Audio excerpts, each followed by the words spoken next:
you guys. Good to see you again. Jeff Grande, Journeys with Jeff. You know the drill. Good to have you join us today.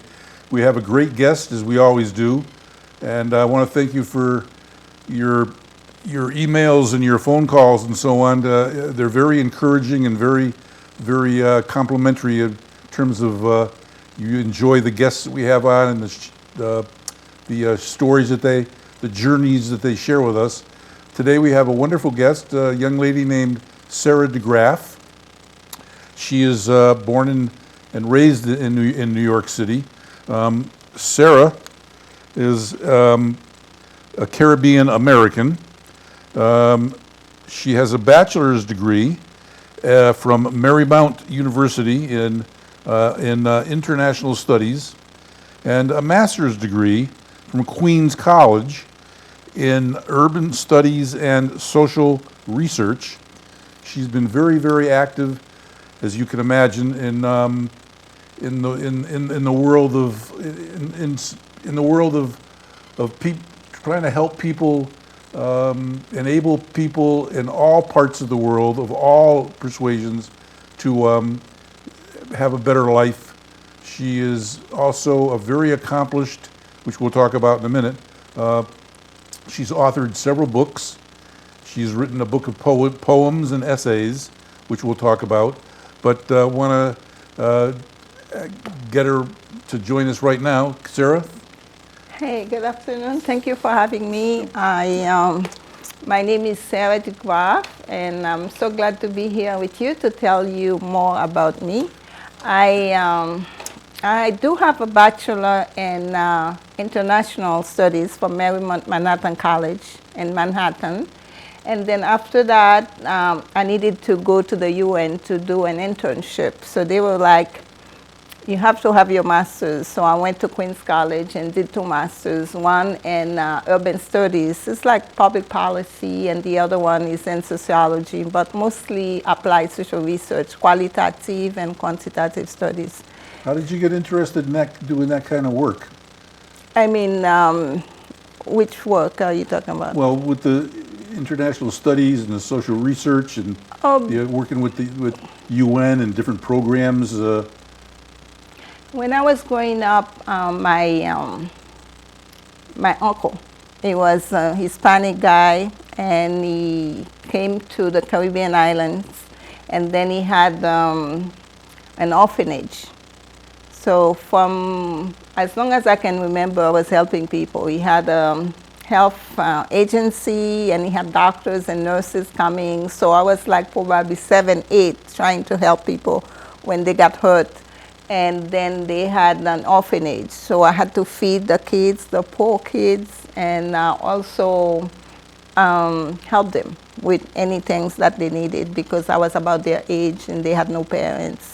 And then we had, very so often, they had that non-profit organization from America called CARE. So they used to bring them food, and sometimes they had nobody to serve them. So I had to help, a long line of people coming for wheat and milk or anything. So that's how I became interested, because of my uncle. Those experiences really impressed you.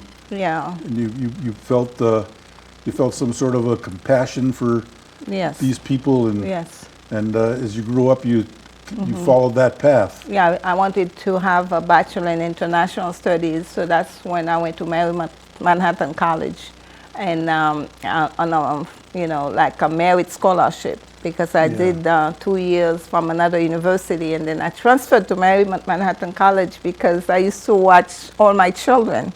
And then Susan Nucci, I forgot her name, but she went to Marymount Manhattan College. So I said, I'm going to go there. So that's how I got to Marymount. Interesting, yeah. This is some of my diplomas. Well, just a few of. This is just a sample of just a few of them. I was looking through this, and there's a pile of. Sara has accumulated degrees and a pile of stuff that most people don't come even close to achieving in a lifetime. I should be a millionaire by now. Yeah, this is. Yeah, this is the second degree that I had in 2001. Queens College. Yeah.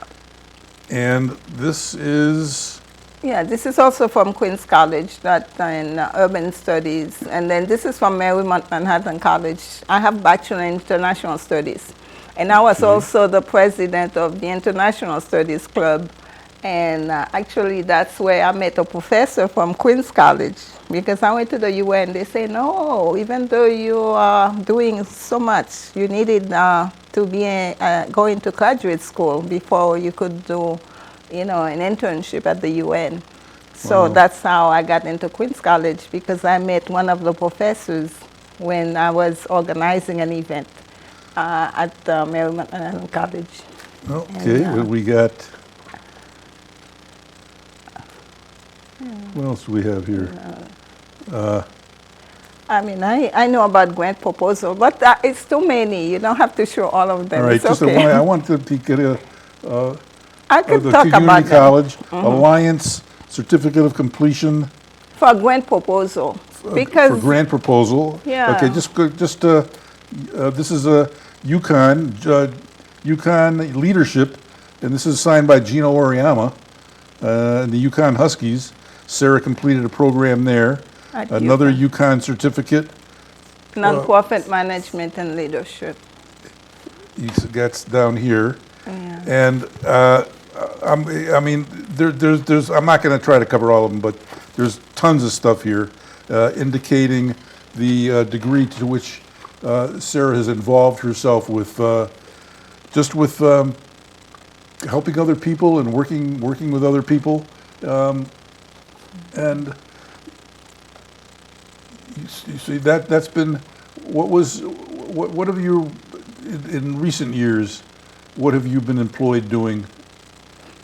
I volunteered in 2013. I worked with people in hospice, you know, people who had 6 months to less to live. So I used to volunteer and help them. And then also in 2000, I wrote my first book, How to Dance with Life. That's a copy of it. And That's your first book that you had. yes. Yeah, How to Dance with Life. It's a book of essays about life experiences and to give advice to people. Because when I was growing up, I thought that if you always do the right thing, you know, you follow all the rules, and everything was going to be okay. So when I was going to university, I was like, you know, this is the rules I'm going to follow, and then I'm going to achieve great things. You know, you can see I love music and I love dancing, so it's like how to dance with life. Everything has to be perfect. You know, you cannot go out of tune.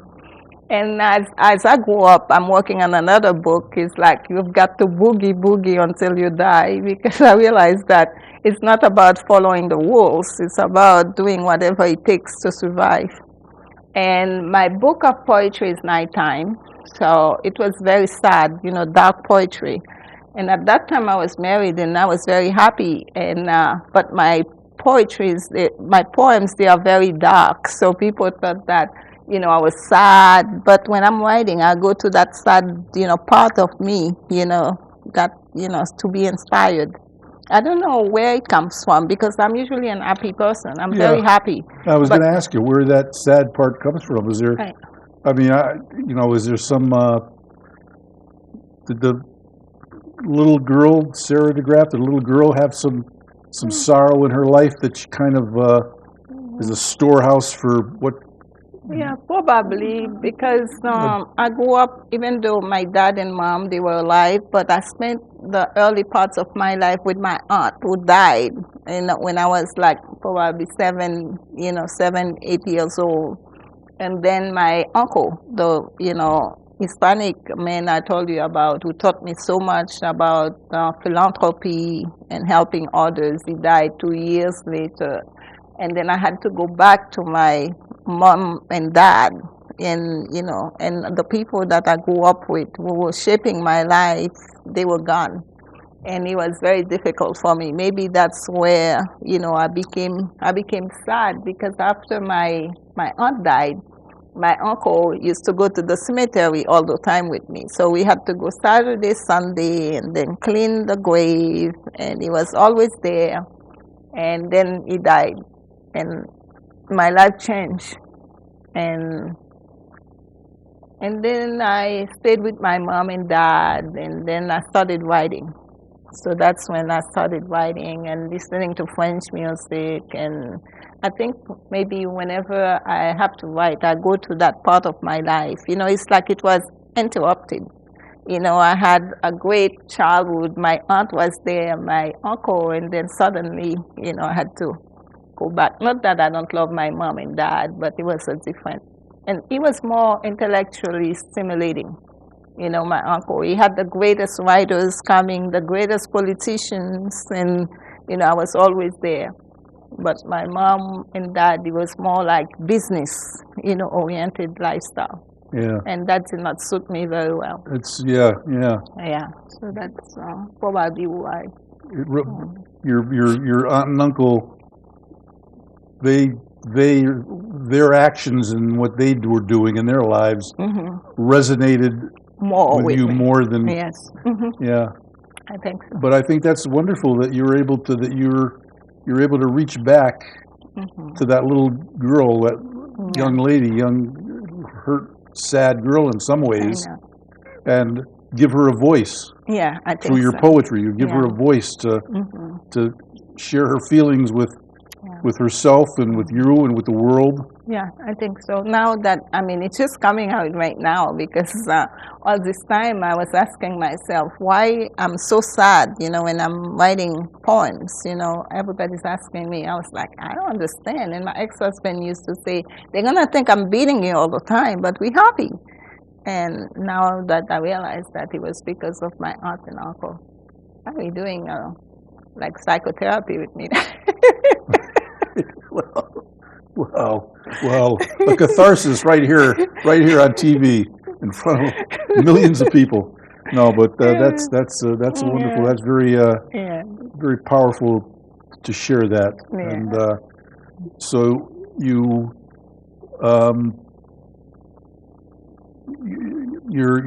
all. It seems like all the work that you've done in your life is kind of it's like a tribute and a testimonial to your aunt and uncle that what you've done. And my aunt, yes. It's like an extension of following up on what they were doing. Exactly. And you're doing it. Even intellectually, because my uncle had the greatest intellectual. And I remember one poet, I remember might have been like 7 or 8 years old when I read this poem, and that touched me. And the other day I was thinking, I was trying to remember the title of it, and I could not. But I remember the day I read that poem, I was like, this is me. This is what I want to do. And as far as these are essays. These are essays about well, like dream big. Just some of the titles. Acknowledge your roots. Respect your parents. Avoid traveling the same road twice. Some very wise, sagacious sayings here. That's because of my dad. I have to correct the fact that I spoke about my uncle and not my dad. My dad died. He was 93 years old. And he was the nicest man that I had never known, in his late years. So I learned a lot from him. I remember I was living in Canada, and I used to come back and then just sit in front of his bed. So I talked to him all night. So he will just talk to me about life, and so I learned all, most of them from him. One of the jokes that my dad told me, I don't know if I can translate it in English because I'm French. It's like there was a donkey. There was a guy who came to borrow a donkey, and then he was like talking and talking because he was so kind and polite. And the person did not know that he came to borrow the donkey. And then somebody else came and then said, "Can I borrow your donkey?" And then, the person did not know that the person who was nice came to borrow the donkey because he was making small talk and, talking about the family, how's your wife, and then somebody else came and took the donkey. So my dad told me that story. It's like when you want something in life, you have to go for it, you know what I mean? Sometimes when you waste so much time, somebody else might come and then grab it. Remember a little spring from the birthplace of my mother. Remember the bird singing uptown while drinking from its elixir. I remember his generosity to dead leaves, trying to revive themselves from his brightly water. I remember sitting under a maple tree, envying its freshness. I remember its music. I remember its music, always clear and joyful. Hey, will I ever hear its song again? Will I ever hear? Will I ever hear? Will I ever hear? Will I ever hear its song again? Or have we parted never to meet again? Have we parted never to meet again?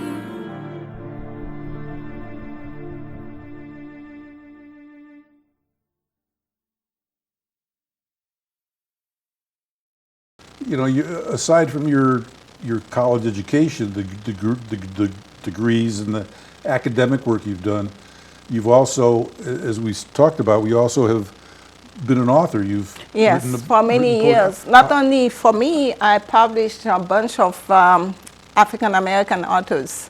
I published 2 anthologies, and one, the title is The Art of Our Community, because I wanted our community to come together. And then the other one, it was an anthology of poetry called The Songs of Hope. So we had the poetry about hope, about, you know. So I have that published. I think there was one 2006 or something, and they were on Amazon, on Barnes and Nobles, because I had a publishing company called Timeless Avatar Press. So I used to publish. I think I published around 12 or 13 authors.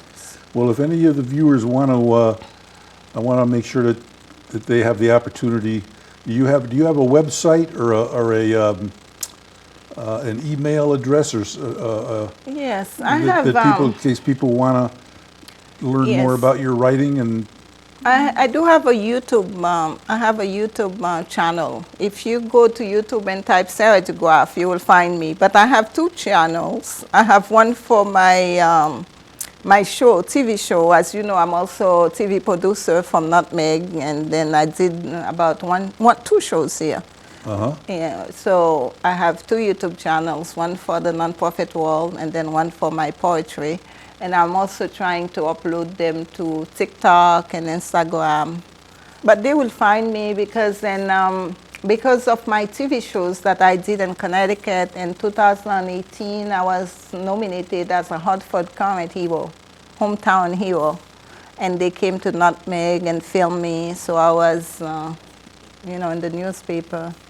And so who nominated you? Hartford Current as a hometown hero. You know, they have, you know, people that do great work in the community. Yeah, I've heard of that. So from time to time, they nominate a few, and they interviewed me about my show, and they came and met, I think, 1 or 2 of my guests, and the people were working, with me at Nutmeg. Oh. So if you Google it, you will see. And I came from Encore 2016, as you know, is a program of corporate people who work in the profit world transitioning to non-profit. So that's why I went to UConn for the non-profit management and leadership. What are Sara DeGraff's plans for the next 50 years of your life? 50 years. I hope I would live that long. I'm planning, I'm also an aspiring filmmaker, so I'm a storyteller. So right now I'm working on some scripts, and then I already have a team in Nigeria and India, so we can make movies. So I, you know, because I have a background, and I'm like also a spiritual master, as you will see in the back of my book. So I know a lot about magic. I mean, real magic. So, I mean, I know a lot of stories about that, so I mix them with the reality. It's called magical realisms, like Gabriel Garcia Marquez, type of writing. So that's what I do. Like mysticism, mystical stuff? Yes. Yeah. So that's what I write about. So that's what my movies will be about. Is there any authors or books that you've read that, if somebody asked you to recommend one book that has meant a lot to you in your life, what would you? The Prophet by Khalil Gibran. Yeah. I don't know if and I read Rumi, he's a Rumi, philosopher. the Persian philosopher. Yes, Yeah. I love the Prophet. I carry it with me. I mean, the first time I read the Prophet, I was like, wow, I've never read anything so, and I also love Gabriel Garcia Marquez, of course. I read one of his books at the university, so it's like, What's the name? Gabriel? Garcia Marquez. Okay, I don't know. Yeah, his style is magical realism. They have another name for it. If I take like a few minutes, I can look it up. You know about Gabriel Garcia Marquez? Okay. Okay, nope, yeah. Yeah, we All had right. it, yeah. Well, Yes, so I write, I have many scripts. I have about five or six. And I'm working on a biblical one, and Jeff Griffin is helping me because he knows a lot about the Bible. Griff. Oh, yeah, right, sure, yeah, right. Yeah, so I just needed the historical part of it, so Yeah. I'm gonna make a movie about it. Wow, very good. So that's what the rest of my life will be, somewhere in Nigeria or India or South Korea, because I love South Korean movies, even though I don't understand them, but I watch them all the time. I have their channel, Cocoa. And well, what's the biggest, just to wrap this up, Sarah, it's been a wonderful, wonderful time to get to know you. Fascinating. What they say that we're all here to, as students in a way, we learn lessons in life. What would you say has been one of the major lessons that you've learned from life? I learned that in life, whenever you are ready, the teacher appears. And I learned that actually there is no teacher, there is no student. We learn from one another. So I've been humbled by that, because I can learn from a kid, and I don't come here to teach others. I just come to learn and accomplish my mission.